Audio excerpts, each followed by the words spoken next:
What's up, guys? Live here at Pro Play Games with Sergio. He won another one of our tournaments. He won the Tournament of Power, which gave the entrant free tournament entry for the rest of the month. What were you playing, man? I was playing the set 1 Structure Type Blue Untapped Goku. Nice, dude. All right, let's check out the spice. So, I was thinking of like decks for the future that don't really get affected by like Bloodlust and the Cell Hand Drop. So I read with playing the Buse that I can untap blue is like super awesome, and like we don't always need to flip. So the fact that like they can keep us at 5 and we can swing and just untap 1, do no damage is totally great. Like it's super abusive, and on the flip side, if we actually ping ourselves below, we're 20 when we have 5 or more energy. So we're always hitting for something. The main premise behind the deck, I liked the Vegito Dash promo. The way it's ruled now is that like you can charge him and combo with him, because it says you can't play him from any area, but you can play him in any area. So he's red mana or combo if we don't have the exact names.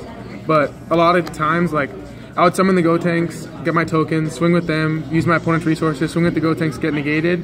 But like while I'm doing that, I'm untapping mana with Sensu Bean and like untap chunks. So I untap 4 mana, summon this, swing on my opponent with like 4 cards in hand, draw 2, 30k double strike, and it usually gets there. Like it's just a surprise move, and like it's really, really good. Like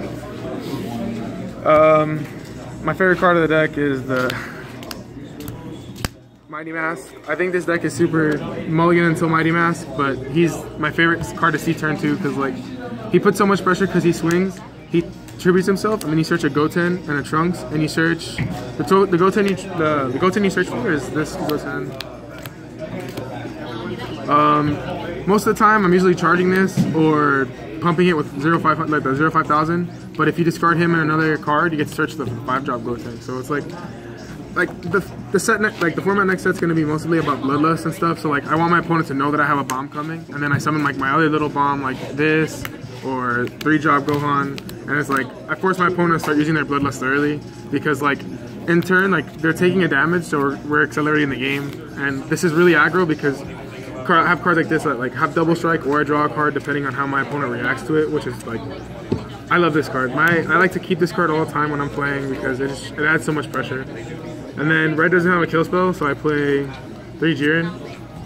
I'm not playing any mana ramp either. Like my deck is 30 red cards and 20 blue cards. Since I'm not playing mana ramp, I can't play the DBS that kills things. So red doesn't have a kill spell naturally, so this is like their answer to monster creatures. So I can still kill 2 creatures if I'm holding them at 5. And then if he survives a turn, then I summon him. I can kill another 2 creatures the next turn. Like it's almost better than a kill spell, only because if it survives, like there's no way to get, like it gets infinite value. And then I actually ended up only playing 3 of the super rare Gohans, because there are games where we keep a lot of hand advantage, and when we do, he's not as free as like he's supposed to be. So I usually like charge him or discard him with the Goten to search for the Gotenks, because like these are the ones that usually go to the graveyard. This is like late game grinding. Like I hate seeing it early because I just charge it. And then like the best card in the deck that got there was the Gotenks that we searched for. He pretty much says like show me Sensu or you lose, and like the amount of pressure we put with our guys and untapping mana, like the untapping the blue guys makes all our big drops kind of free, because we always have the blue mana for the negate or the Sensu Bean or the 10k pump. It's really, really abusive.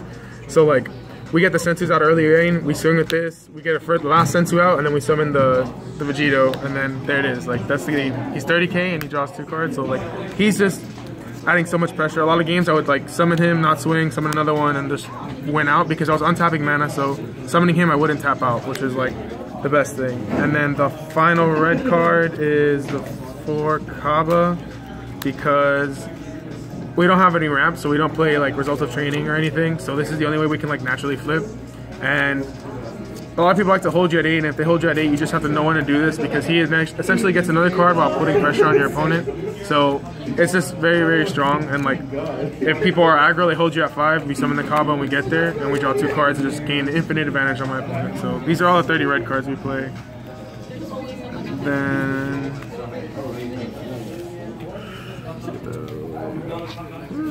and the 20 blue cards is for Majin Buu, naturally, because like I like to see this turn 1, because like if I'm going second, I just summon Majin Buu, draw a card, swing, untap the blue mana. Like we put pressure and we're not tapped out if some like shenanigans happen. The Trunks we search for, which is like another MVP blue card. if you combo with this, it untaps any color mana, which is super relevant. So like you can do like plays where you summon a Goten, like summon the Mighty Mass, search this, swing with your leader, untap blue, combo with this, untap red, summon Kaba, swing. Like it's a super aggro play with this. The blue 10k pump, you have to play it. The blue negate, because you have to play it, and I don't think the red negate is really that worth it. And then the best blue card, Sensu Bean, because like you can use Sensu Bean aggressively and like tap out like 3 times a turn. It happened in tournament a couple times where like double Sensu Bean just wins me the game, like because I'm untapping and I can summon another bomb and swing for lethal. And yeah, that's about it. Sweet, dude. Anything you would change about the deck? I think it's actually really strong because there are a lot of games where I'm at like 3 or 4 cards in hand and then like have a Jiren on board or something that I have an answer to, because like you can swing with Jiren, leave him untapped, and this is playing having low cards in hand is super value when you summon like a Gotenks, because then your guys have double strike, or you summon this and draw more cards. You can like choose one you flip if you call out the right time. So like I think it's really good against the Cell hand drop, and I think it's really good against the yellow Bloodlust deck that's going to happen in the draft box leader. And yeah, no, I think it's really strong. Like, sweet, I might be taking it today, ID. Well, thanks again for the Zach profile. Congrats on another win. Hopefully see a lot more from you in the case tournament next week, and then the week after that, the test of time, the ARG. So thanks again for the deck profile, and peace.